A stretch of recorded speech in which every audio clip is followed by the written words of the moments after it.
You should only do for your customers the thing you want for yourself. Don't ever do for them what you think they want, but you wouldn't want that, because you're not going to have joy in that. Welcome to At the Table, the podcast that lives at the connection between work life, leadership, organizational health, and culture. I'm your host, Pat Lencioni, joined by my co-host, Cody Thompson. How you doing today, Cody? Pretty good, Pat. We're on video again, so the listeners can have, their eyes can have the same mediocre experience their ears have been having for years. So That's right. We'll try to push it a little above mediocre. And today's topic in doing that is what, Cody? We're calling it Beware of Success.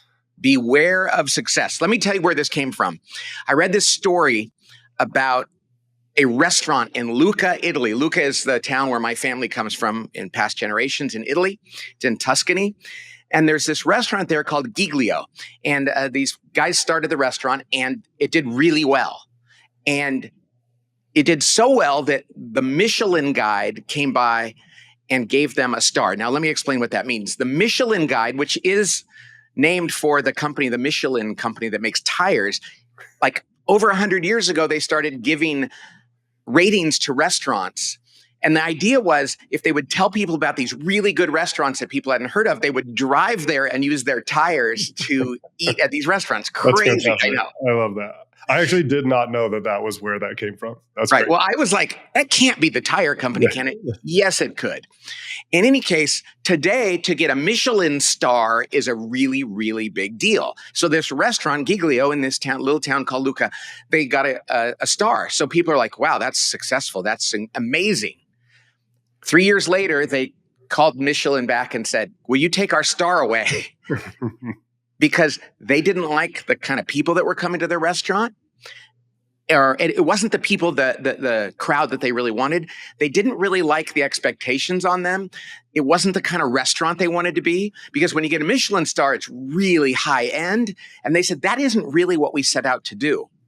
And it inspired me because I thought there's so much humility there, Cody, that they actually said we would rather not get worldly fame and success because it didn't align with the success that they had in mind when they started the restaurant. I thought that was such a good lesson for any leader to learn. Yeah, and I love the way that you sort of brought that into the conversation we've been having at work around like, so what is success and what should we be striving for? And is it, where do you look to? Because like they were playing a game that they didn't even really want to win. They didn't know the implications of winning that game. And then I love the, like you said, the humility to go back and say like, wait a second, what is this really what we wanted? The answer is no. Let's just take away the trophy. Let's pull that off the shelf or off the window and really just kind of sit and rediscover what success was for them. Because they didn't set out, I bet, to get a Michelin star. I bet they just set out to make a good restaurant. Right. And this is true of so many companies. And oftentimes it's like growth or even fame. It's all kind of rooted in pride where you go, hey, we're doing well. I guess whatever the next step in doing well is. And the world defines that for you. It says it's how well you're known or how big your revenue is. And I've seen so many companies lose their way because they kept thinking, I guess this is the next step, when sometimes the next step takes you away from the very reason you started the company, which is why in our table group lingo, we talk about go to that first question. Why do we exist? Why did we start this organization? You've got to be intentional and know what that is. Otherwise, the rest of the world will tell you what it is. And then you'll wake up one day and think, this isn't why we're supposed to be doing this. Yeah, I love connecting it to the why do we exist thing, because that is a great way of framing like success, right? It's I bet they didn't start and say with our existence is to go become rated as a Michelin star restaurant, and then you end up, growing, and the world tells you like, that's what you should do, right? Like just keep going. I personally, every Michelin star restaurant I've been to, they like feed me like tiny bits of quail egg or so. I leave hungry. So I think they were like, I love that they were like, you know what, that's not where we're headed. We want to go back and rediscover why we did this in the first place. So incredible that they had a chance to kind of walk it back. I had an experience last night, Cody. I can't believe this. I was sitting at dinner. I went to have dinner with some friends, and I met some new people there. And the guy who sat next to me at dinner, His name is Will Guidara. Will Guidara wrote a book called Unreasonable Hospitality. People should read it. It's doing really well. It's really good. But most important for this conversation, he started and ran the number one restaurant in the world in New York City. He is an amazing chef. And I mean, beyond, he's like world class. And he's all about the experience in hospitality. And we talked about that.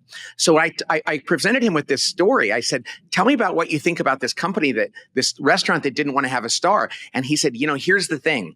You should only do for your customers the thing you want for yourself.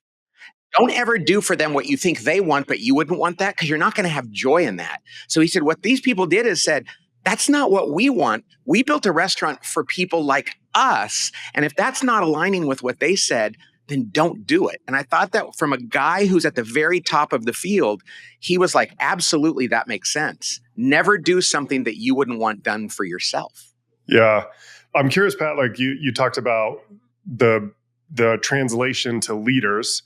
And, we've talked about company, like, has this done something for you in terms of like, have you reevaluated something like, or, we've talked a little bit yesterday, we were in a conversation with a company that maybe was changing their, why do we exist, but I'm curious, like, have you gotten to process it for you, for Table Group personally? Yeah. I think what's interesting, Cody, is as I think through this, and I've been figuring this out for the last few years and very recently too, I don't get so concerned when we're not doing something that other people say, well, you should be doing that by now. And Cody, you know this, throughout our history, people have said, well, you should be doing this and you should be doing that. And oftentimes we're like, maybe we should. And then we'll stop and say, oh, wait a second. That's not really who we are. And it's still painful when people say, how come you haven't done this yet? And one of the things is this podcast, we don't have advertising on it. We don't have a sponsor. And people come and go, you should be doing that now. You have enough people that listen. You could make money from that. And we were like, yeah, but that would take a lot of effort and a lot of time. And is the money worth it? And it's the freedom we have to do this. And maybe we'll change at some point, but we're not going to do it because the world says we should. We're going to do it if it still fits within why we do this podcast. I mean, that's just one silly, small example, but I'm getting more comfortable in my own skin to be able to say it's totally fine if we don't live up to the world's expectations, as long as we're being true to who we want to be. But it's so easy to get tempted by what other people think. Yeah, it's really interesting. I love that you brought it up that way, because I think that oftentimes success, if we're not intentional about it, it's just opportunistic. So it's like, I wonder at what point that restaurant, somebody said, what you could do? I bet you could get a Michelin star. It would be so interesting to have a behind the scenes thing. And it's sort of, that happens to us. Is like, what you should do? You could have 1,000 consultants, or you could do this. And so when you're not intentional about like what that means, what we're trying, playing a game you don't want to win. So you have to know like, what game are we in, and what's the one that we're becoming the type of people. I think in some ways, I think about it, the growth of saying like, I'm becoming who I am and who am I becoming is the success part, and not the accolade at the end. So the fact that they're capable of being a Michelin star restaurant is really cool, but not the Michelin star, Right. Arthur Brooks, who's a great author and speaker and philosopher, really, he said, don't focus on just the outcome. It's the process. Mm-hmm. And if you lose yourself in the process, the outcome is not really what you should be focused on. And I think that's absolutely true. Cody, you and I have talked about this recently. A good example of this, I was a screenwriter. In college, yeah. I took screenwriting classes. I've always written fiction. That's why I write my books in fiction. And my books are really more like screenplays than novels, because I try to move the plot along and all of that. So I remember when I was young thinking, wow, wouldn't it be great if someday I could write a script, and it could win the Academy Award? Fast forward to today, and just recently, me and some of the guys here at work have been looking at my screenplays and talking about them, and people are like, you gotta revive that. And then you and I were talking, it's like, but we wouldn't want to win an Academy Award. Yeah. Because the movies that win the Academy Award today are usually weird, boring, and very few people really want to watch them. So today, if I were to make a movie, I would want to say, no, I actually want a movie that people can relate to, a lot of people want to watch and talk about. And I don't want to please the Motion Picture Association of America because it would have to be really weird for them to like it. And yet, the world would say, well, you have to win an Academy Award to have a great movie. And today, that's just not true. Well, it's not only not true, it's like this is the remove the Michelin star thing. I had a friend a couple of years ago, I'll call him out on this podcast. I deserve 2 hours of my life back because he told me to go watch a Academy Award winning movie that I was like, what is going on? Why do people think this is good? And it's so fun, when you tell people your favorite movies, it can feel a little vulnerable, or we all have different tastes and those sort of things. But on the contrast, some friends of mine just made what I think is maybe the best movie I've seen in a couple of years. It's called Green and Gold. Go see it. It's amazing. But it's beautiful and like really, about real things. And it's never going to get put in the discussion of the Academy Award. But who they are, it reflected who they are really well. It's like an enjoyable movie to go see. And like you said, in order to qualify for whatever qualities they look for in Academy Award winning movie, is like, it's getting weirder and weirder. It's the quail egg of the Michelin star. It's funny. I wrote a screenplay, my first screenplay, when I was just out of college. And I got accepted to go to a writing thing. I submitted it. And then I met some people there. And so I joined the Screen Actors Guild or something like that. And I submitted it to a studio that people have heard of. And it was interesting that they read it. And then they got back to me and said, we were hoping it would be more like Rain Man. Yeah. Yeah. And that was that moment where I thought, I didn't write Rain Man, but yeah. Do I want to write Rain Man too for them? And sometimes you got to go, what's the purpose of this? Is it to tell the story, or is it to get somebody else to like it, even if it's something you want to do? So anyway, enough about movies. What I want to really say here is that ask yourself, are you still clear about what success is for you? And are you sticking to those things?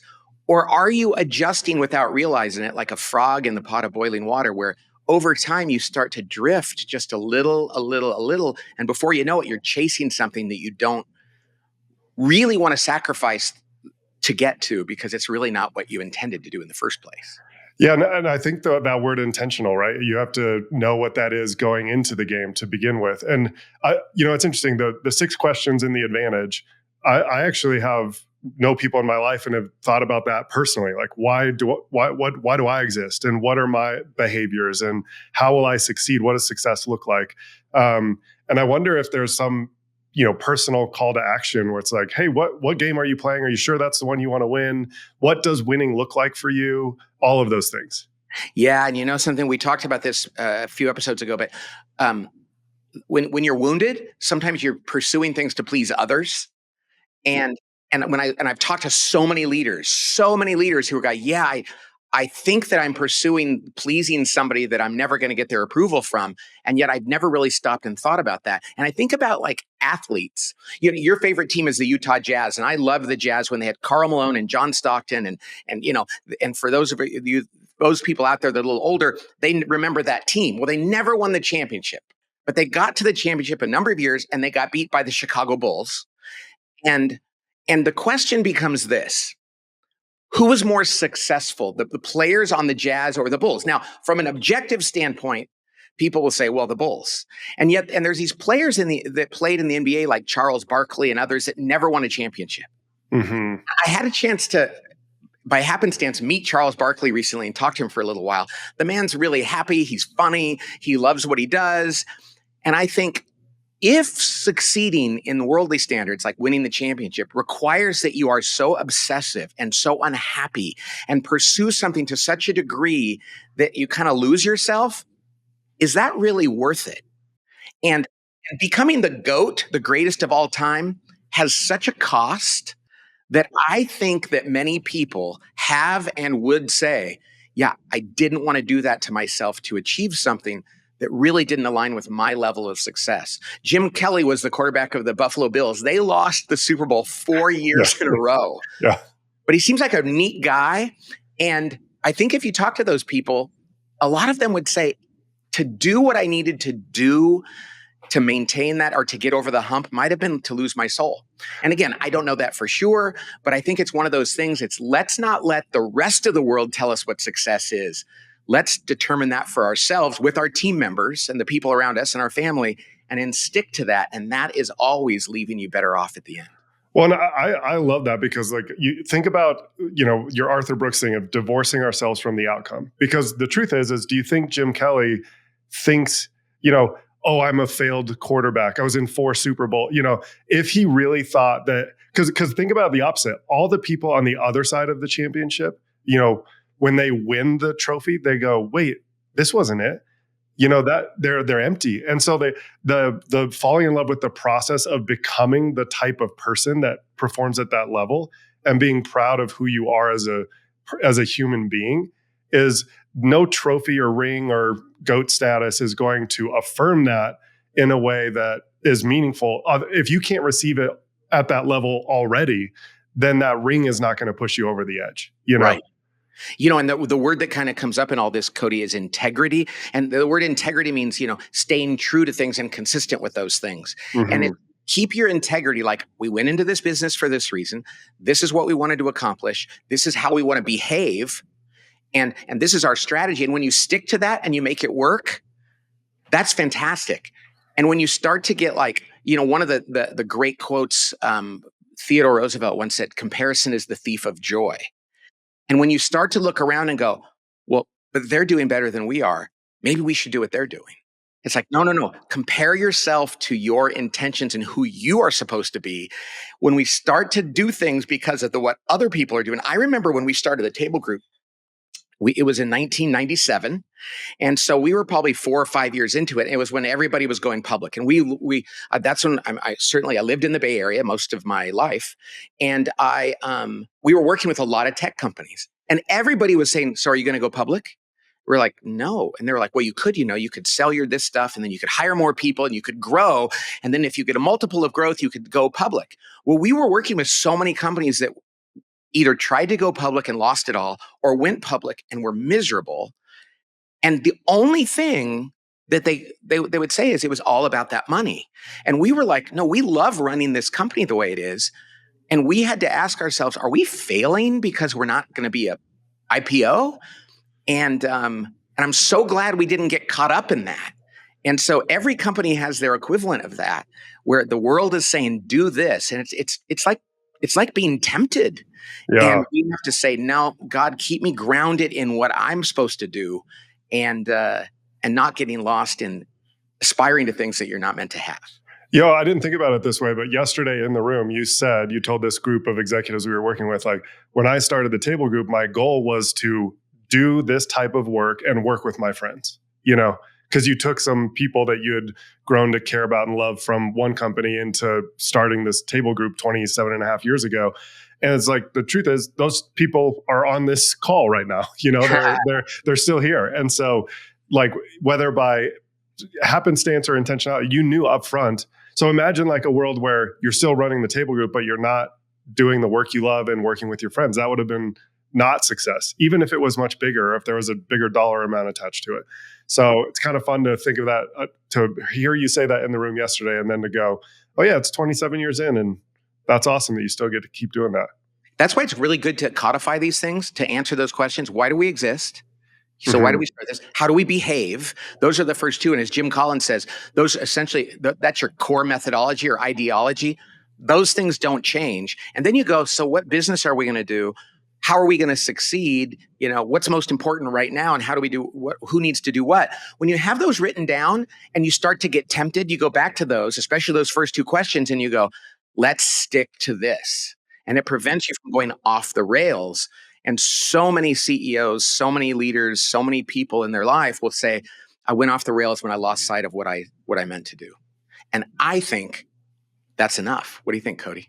I think that's plenty, unless you want to go eat at a Michelin star restaurant and watch a Academy Award-winning movie.